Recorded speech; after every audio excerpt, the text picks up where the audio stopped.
Hello दोस्तों, welcome back to another video. जैसा कि पिछले एपिसोड में हमने देखा, कैप्टन जूकिंग को बताता है कि एलियन ट्राइड्स को व्हाइट पिल की मदद से सप्रेस किया जा सकता है, जिसे लेने के लिए जूकिंग पिल स्टोर जाता है। लेकिन मासी अपनी बातों से जूकिंग की ईगो को पूरी तरह से हट कर देता है। उस रात जैसे ही जूकिंग को मौका मिलता है, वो मासी को खामोशी के साथ जान से मार देता है। लेकिन तभी वहाँ फेटिशन मासी को ढूंढते हुए वहाँ आ जाता है। जूकिंग उसे देखकर उसके पीछे चलने लगता है, पर फेटिशन को इस बात का एहसास हो चुका था और इसी के साथ दोनों के बीच एक जबरदस्त फाइट शुरू हो जाती है। बट जूकिंग फैटिसन पर भारी पड़ता है। मौका देकर फैटिसन अपने पॉइजनस सेंटीपीड से जूकिंग पर अटैक कर देते हैं, जिसकी पॉइजन से जूकिंग अफेक्टेड हो जाता है। लेकिन तभी जूकिंग के सीने में मौजूद पर्पल क्रिस्टल वो पॉइजन को कम्प्लीटली डिटॉक्सिफाई कर देता है। अगले ही सेकंड जूकिंग लाइटनिंग स्पीड के साथ आगे बढ़ता है और एक ही वार में फेटिसन को भी जान से मार देता है। लेकिन जैसे ही जूकिंग अपने घर के अंदर पहुंचता है, उसकी हालत अचानक खराब होने लगती है। तभी उसकी नजर टेबल पर रखे खाने पर जाती है, जिसे देखते ही जूकिंग पूरी तरह से इमोशनल हो जाता है। अब आगे एपिसोड की स्टार्टिंग में जूकिंग धीरे धीरे अपने आंखें खोलकर खुद से ही कहता है क्रिस्टल की पावर की वजह से पॉइजन कम्प्लीटली न्यूट्रलाइज हो गया है, थैंक गॉड। पर तभी उसकी नजर खाना पकाते हुए कैप्टन ली पर जाती है, जो कि उससे कहते हैं खाना बस बनने ही वाला है, तुम थोड़ी देर इंतजार करो। जो सुनकर जूकिंग बाहर की ओर जाने लगता है। वो जैसे ही बाहर देखता है फौरन चुप जाता है, क्योंकि वहाँ 3 लोग मौजूद थे, जिनमें से एक खा रहा होता है और एक अपनी एरो को शार्प कर रहा होता है और एक लड़की झूला झूल रही होती है। कैप्टन ली उससे कहते हैं फिक्र मत करो, ये थंडर स्क्वाड के मेंबर्स है और मेरे साथी भी। तभी खाना खाने वाला पर्सन कैप्टन लेई से सवाल करता है, आप इस बच्चे को कहां से उठा कर लाए हो? जो सुनकर कैप्टन लेई कहते हैं, तुम लोग कुछ ज्यादा ही सवाल करते हो। कोई ना बच्चे, चलो मैं तुमसे इनसे इंट्रोड्यूस कराता हूँ। ये कहकर वो सीजी को इंट्रोड्यूस कराते हुए कहते हैं, ये की कंडेंसेशन के 4th लेवल में है। तभी वो लड़की जूकिंग से फ्लर्ट करते हुए कहती है, बच्चे तुम तो काफी नर्वस हो रहे हो। ये कहकर वो जूकिंग का डैगर लेने की कोशिश करती है, पर जूकिंग उसका हाथ झटक देता है। इससे वो लड़की गुस्सा हो जाती है और जूकिंग का डैगर लेने की कोशिश करने लगती है, पर जूकिंग काफी आसानी के साथ उसे अपने से दूर कर देता है। तभी उस लड़की का पेट उसके ऊपर चढ़ जाता है और वह कहती है, मैं तो तुमसे मजाक कर रही थी बच्चे। पर कैप्टन ले उसका इंट्रोडक्शन देते हुए कहते हैं, ये है लुआना और ये 3rd लेवल की कल्टीवेटर है। जो सुनकर जूकिंग मुस्कुराते हुए लुआना का डैगर अपने पास से निकालता है, जो देखते के साथ लुआना पूरी तरह से शॉक हो जाती है और हैरानी से कहती है, इसने कब मुझसे डैगर ले लिया? तभी मांगुई सभी से कहता है, तुम सब मिलकर क्या इस बच्चे को बुली कर रहे हो? चलो सब बैठकर खाना खाते हैं। और हमें पता चलता है कि मांगुई भी 3rd लेवल का कल्टीवेटर है। जूकिंग लुआना का डैगर उसे वापस कर देता है और कैप्टन लेई जूकिंग के बारे में सभी से बताते हुए कहते हैं, ये है जूकिंग और इसने अभी अभी 2nd लेवल को अचीव किया है। मैंने तुम सबको जल्दी बुलाया है क्योंकि जल्दी ही ईयर के स्प्रिंग हार्वेस्ट को शेड्यूल कर दिया गया है, इसलिए कैंप लीडर को हर हाल में मिशन कंप्लीट करना पड़ता है। और सबसे जरूरी बात, हर पार्टी के पास 7th लीव क्लोवर मौजूद रहना जरूरी होता है। जिस हर्ब्स के एक्सचेंज में हमें 3 प्यूरिफाइंग डस्ट एलिक्सर मिलेगा, जो एलिक्सर व्हाइट पिल से भी ज्यादा इफेक्टिव है। हमें फॉरबिडन जोन जाकर हर्ब्स को खोजना जल्द से जल्द स्टार्ट कर देनी चाहिए। अब की बार बच्चे तुम भी हमारे साथ चलोगे? जो सुनकर सीजी बोलता है, बॉस फॉरबिडन जोन एक डेडली एरिया है और ये लड़का बस की कंडेंसेशन के 2nd लेवल में है, क्या हमें पूरे मिशन के दौरान इसे प्रोटेक्ट करनी होगी? जो सुनकर मांगुई कहता है, ये बच्चे का फर्स्ट टाइम एक्सपीरियंस है, तुम लोग नहीं करोगे तो मैं हूँ ना, मैं इस बच्चे को प्रोटेक्ट करूंगा। कैप्टन लेई जूकिंग से कहते हैं, ये तुम्हारे ऊपर डिपेंड करता है, तुम जाना चाहते हो तो जा सकते हो, हम तुम्हें फोर्स नहीं करेंगे। तभी जूकिंग कहता है, मैं जरूर जाऊंगा। जो सुनकर कैप्टन लेई खुश हो जाते हैं। अब हम ब्लड शैडो कैंप का सीन दिखाया जाता है, जहाँ का लीडर 9th लेवल का कल्टीवेटर होता है। वहाँ ब्लड शैडो स्क्वाड का कैप्टन लीडर से कहता है, नाइट डॉग का मिस्टर सुन हमसे सेटिस्फाई नहीं है, क्योंकि हमारे दिए हुए ट्रेजर्स उन्हें पसंद नहीं आए। ये सब उन कमीने थंडर स्क्वाड की वजह से हो रहा है, क्योंकि हर बार वो लोग टाइम से पहले ही हमारे चूज किए गए मिशन को ऑपरेट कर रहे हैं। मासी और फैटिसन भी एक रात में ही मारे गए और उनके पास से वो ट्रेजर भी गायब हो गया है। मुझे डर है कि वो दोनों थंडर स्क्वाड के हाथों मारे गए हैं। जो सुनते ही कैंप लीडर अपने चाबुक से कैप्टन को मारता है और उससे कहता है, मैंने सुना है कि थंडर स्क्वाड फॉरबिडन जोन में जा रही है। मैंने ऑलरेडी 7th लीव क्लोवर के बदले में ढेर सारे पैसे एक क्लाइंट से ले लिया है। मुझे हर कीमत में वो ट्रेजर चाहिए, वरना।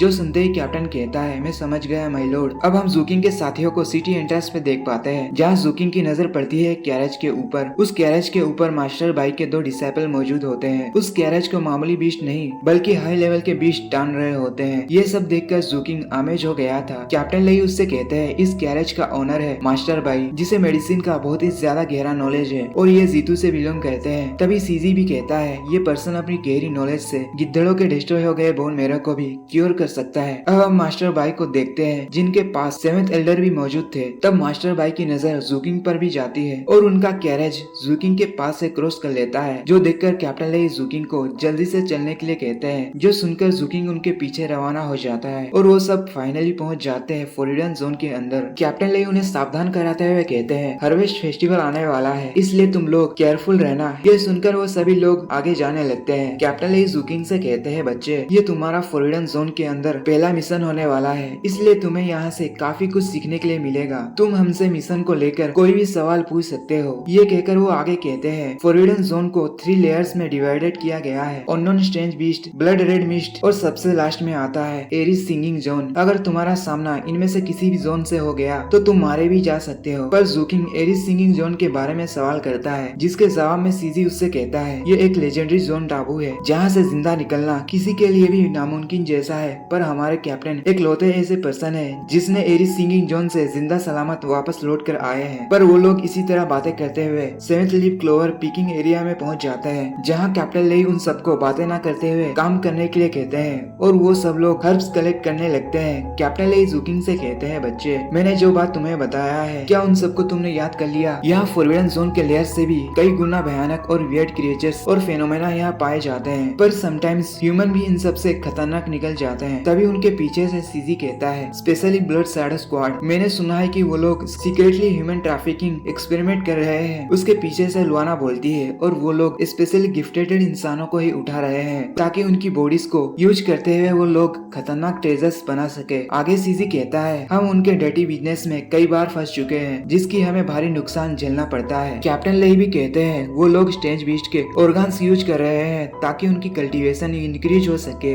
इसलिए उनके पास स्पेशल एबिलिटीज भी है। इसी बीच मांगुई की नजर जाती है एक 7th लीफ क्लोवर पर, जिसकी खुशबू सुनकर वो हैरानी से कहता है, बॉस यहाँ कुछ गड़बड़ है। जो सुनकर कैप्टन लेई जब 7th लीफ क्लोवर के ऊपर लेयर को स्मेल करते हैं, वो घबराते हुए कहते हैं, यहाँ किसी ने चारों तरफ पाउडर स्प्रे किया है, इसके स्मेल से तो सभी बीस्ट यहाँ आ जाएंगे। उनकी बात खत्म होने से पहले ही वहाँ कई सारे बीस्ट उस एरिया में आ जाते हैं, जिन्हें देखकर लोआना कहती है, ये तो शैडो वुल्फ है। कैप्टन लेई अपना वेपन निकालकर सामने आने वाले सभी बीस्ट को काटते चले जाते हैं और एक वुल्फ का गला पकड़कर उसे ब्रूटली क्रश कर देते हैं। सीजी जल्दी से मांगुई की तरफ एक शील्ड फेंकता है, जिसे लेते हुए मांगुई अपने वेपन से एक बीस्ट को मार देता है और उसी मोमेंट में पीछे से जूकिंग आगे आकर अपने डैगर से सभी शैडो वुल्फ को ऐसे मार रहा होता है कि मानो ये सब बीस्ट उसके लिए कुछ भी नहीं है। वो आगे बढ़कर एक के बाद एक बीस्ट को खत्म करते जाता है। तभी सीजी भी अपने एरो का यूज करते हुए बीस्ट पर टूट पड़ता है और वो दोनों का डुओ देखने में काफी लाजवाब था। वो एक साथ मिलकर बीस्ट को हराने लगते हैं। सीजी अपने मन में कहता है, ये लड़का वैसे बुरा भी नहीं है। तभी लुआना की ओर जैसे ही एक वुल्फ जाता है, वो काफी आसानी के साथ उसे अपने पैरों में चोक करते हुए खत्म कर देती है। जैसे ही जूकिंग के पीछे से एक वुल्फ उस पे अटैक करता है, इन मौके पर मांगुई वहाँ आकर जूकिंग को बचा लेता है। मांगुई जूकिंग से कहता है, बच्चे मैं तुम्हारे साथ हूँ, ये मामूली से बीस्ट तुम्हें हाथ भी नहीं लगा पाएंगे। जो सुनकर जूकिंग उन्हें थैंक्स कहता है। लुआना उन सब से कहती है, हम इतने सारे बीस्ट को हैंडल नहीं कर पाएंगे। कैप्टन लेई कुछ वुल्फ को मारते हुए कहते हैं, सीजी और लुआना तुम दोनों जूकिंग के साथ जाओ, मैं और मांगुई इन्हें होल्ड कर रहे हैं। जो सुनते ही जूकिंग उन दोनों के साथ रवाना हो जाता है, पर उन्हें जाते हुए ब्लड शैडो स्क्वाड का कैप्टन देख लेता है और मुस्कुराने लगता है। जूकिंग के साथी भागते भागते एक खंडर के पास पहुंच जाते हैं, पर तभी वहाँ 3rd स्टेज का सैक्रेड शैडो वुल्फ किंग आ जाता है और वो जोर से हाउल करने लगता है। जो सुनते ही बाकी के सभी बीस्ट जूकिंग के साथियों के पीछे पड़ जाते हैं। भागते हुए वो तीनों माउंटेन क्लिफ पर पहुंच जाते हैं, पर तभी उनके पीछे से उल्फ तेजी से उनकी ओर आ रहे होते हैं। जो देखते ही सीजी अपने एरोस से उन बीस्ट पर हमला कर देता है और लुआना भी अपने वेपन से बीस्ट पर हमला करने लगती है। बट उसी मोमेंट में जूकिंग पर उल्फ किंग हमला कर देता है और वो दोनों खाई में गिर जाते हैं। जो देखते ही सीजी और लुआना जोर से जूकिंग का नाम लेते हैं। नीचे गिरते हुए उल्फ किंग जूकिंग के कंधों में काट लेता है, जिससे कि जूकिंग भड़क जाता है और वो भी उल्फ किंग को काट देता है और अपना डैगर निकालकर वो उल्फ किंग पर हमला कर देता है। जूकिंग गुस्से में उल्फ किंग का चमड़ा अपने दांत से काट लेता है, जिसकी वजह से वो बीस्ट दर्द से चिल्लाने लगता है। जूकिंग यहीं पर भी नहीं रुकता, वो फौरन उल्फ किंग का मुंह दबाकर अपने डैगर से उसके मुंह के आर पार कर देता है और इसी के साथ वो दोनों नीचे की ओर गिरने लगते हैं। पर जूकिंग उल्फ किंग को अपने सामने लाकर बच जाता है। अब हमें upper stream of ghost faces forbidden zone का सीन दिखाया जाता है, जहाँ मांगुई कहता है, वाकई में वहाँ बहुत सारे उल्फ थे, पर तभी उसके म्यूटेटेड पॉइंट से डार्क ओरा निकलने लगता है। जो देखकर कैप्टन लेई उससे कहते हैं, पैक के अंदर व्हाइट पिल्स मौजूद है, तुम पहले वो ले लो। पर मांगुई कहता है, ये तो मामूली सा साइड इफेक्ट है, मैं खुद से ही इसे हैंडल कर सकता हूँ। कैप्टन लेई उससे कहते हैं, तुम खुद को इतना पुश मत करो, यहाँ फोरबिडन जोन के अंदर एलियन ट्रेंड्स और भी ज्यादा थिक हो जाते हैं। अगर तुमने अभी पिल्स नहीं लिया तो तुम्हारी बॉडी इसे हैंडल नहीं कर सकेगा और तुम इविल बीस्ट में भी ट्रांसफर हो जाओगे, जो कि मौत से भी बदतर है। पर तभी उन पर फायर बॉल से अटैक हो जाता है, जिसे वो दोनों टाइम रहते साइड में हट जाते हैं। पर धुएं के अंदर से और भी फायर बॉल कैप्टन की ओर आता है, जिसे कैप्टन अपने वेपन से हैंडल कर लेते हैं। पर मांगी वो अटैक अपने शील्ड से रोकने की कोशिश करता है, पर वो शील्ड डिस्ट्रॉय हो जाता है और पानी में जाकर बहने लगता है। और इसी बीच एंट्री होती है ब्लड शैडो स्क्वाड की, जहाँ उनका कैप्टन हंसते हुए कहता है, बहुत टाइम हो गया है हमें मिले हुए, क्यों मैंने सही कहा ना कैप्टन लेई। दूसरी ओर हम जूकिंग को देख पाते हैं, जो कि उल्फ किंग के हमले से थोड़ा सा इंजर्ड हो चुका था।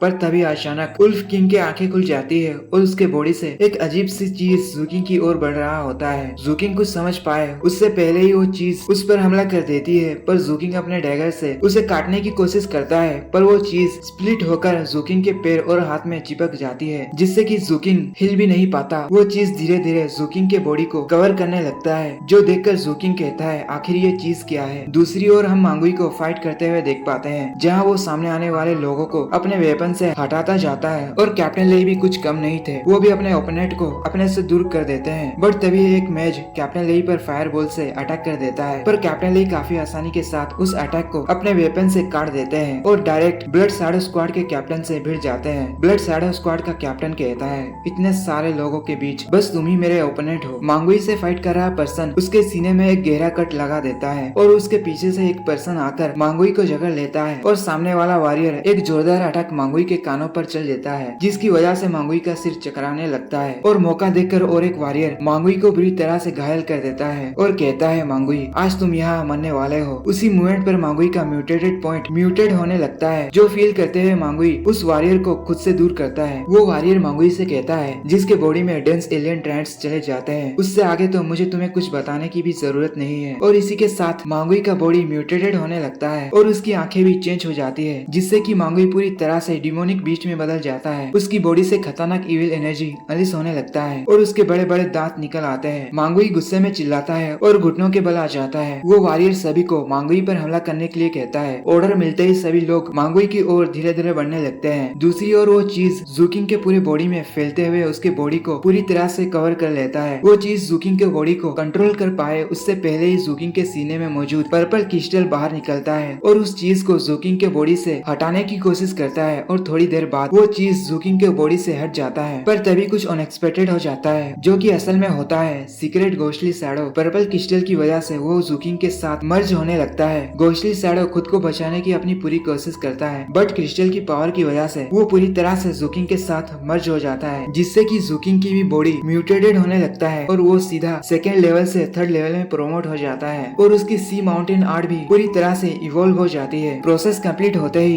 जूकिंग की आंखें खुल जाती है और वो खुद से ही कहता है, फाइनली मैंने आपकी कंडीशन के थर्ड लेवल में ब्रेक थ्रू कर लिया है। वो अपने म्यूटेटेड पॉइंट की ओर देखकर कहता है, मैंने अभी अभी मेजर क्वांटिटी में एलियन ट्राइड्स को ऑब्जर्व किया है। आखिर क्यों मेरा म्यूटेटेड पॉइंट फेडेड हो रहा है, क्या इसकी वजह? बट तभी उसकी नजर अपने शैडो पर जाती है, जहाँ हम घोस्टली शैडो को देख पाते हैं। पर तभी बहती पानी में मांगुई का शील्ड बहते हुए वहाँ आ जाता है, जो देखते ही जूकिंग कहता है, ये तो मांगुई की शील्ड है। ये कहकर वो आगे की ओर तेजी से जाने लगता है। अब हम मांगुई को देखते हैं, जो कैप्टन लेई की ओर देखता है, जहाँ दोनों स्क्वाड कैप्टन की जबरदस्त फाइट होने लगती है। तभी साइड से एक फायरबॉल आकर कैप्टन लेई को हिट हो जाता है, जिससे कि कैप्टन लेई इंजर्ड होकर पीछे हट जाता है। तभी मास्क पहना हुआ वॉरियर अपने साथियों से कहता है, चलो एक साथ मिलकर मांगुई को खत्म कर देते हैं। मांगुई धीरे धीरे आगे बढ़कर अचानक बाकी के दोनों वॉरियर को साइड हटाता है और सीधा मास्क पहना वॉरियर पर कूद पड़ता है, पर वो उस पर हमला न करते हुए उसे कसकर पकड़ लेता है। पर वो वॉरियर अपने डैगर मांगुई के आर पर कर देता है और बेरहमी के साथ मांगुई पर मुसलसल हमला करने लगता है। पर मांगुई की प्लानिंग कुछ और ही थी। वो अपने बॉडी को सेल्फ डिस्ट्रॉय करने के फिराक में था। ये सब कैप्टन लेई भी देख लेते हैं और चिल्लाते हुए मांगुई को रुक जाने के लिए कहते हैं। पर ब्लड शैडो स्क्वाड का कैप्टन उस पे हमला करते हुए कहता है, स्टिल तुम अब भी दूसरे की फिक्र कर रहे हो। मांगुई की बॉडी एक्सप्लोड होने से पहले वो सभी से फेयरवेल मांगता है। तभी वहाँ पे जूकिंग भी आ जाता है और वही वॉरियर की हाफ बॉडी उसके पास आ गिरता है। ये सब देखकर जूकिंग को मांगुई की बातें याद आने लगती है। बच्चे मैं तुम्हें सभी बीच से प्रोटेक्ट करूंगा और बाकी के अच्छे यादें भी। वो मार्क्स वॉरियर बिना जूकिंग को देखे कहता है, मांगुई कमीने तुम मरना ही डिजर्व करते हो। ये सुनते ही जूकिंग पूरी तरह से भड़क जाता है और उसकी आंखें जाती है उस वॉरियर के ऊपर। वो वॉरियर को समझ पाए उससे पहले ही जूकिंग उसके सिर को जमीन पर अपने पैरों से मारते हुए उसे बेरहमी से उसके सिर को कुचल देता है। और इसी के साथ आज का हमारा एपिसोड यहीं पर खत्म होता है। मिलते हैं अगले वीडियो पे। Thank you for watching. Bye bye, take care.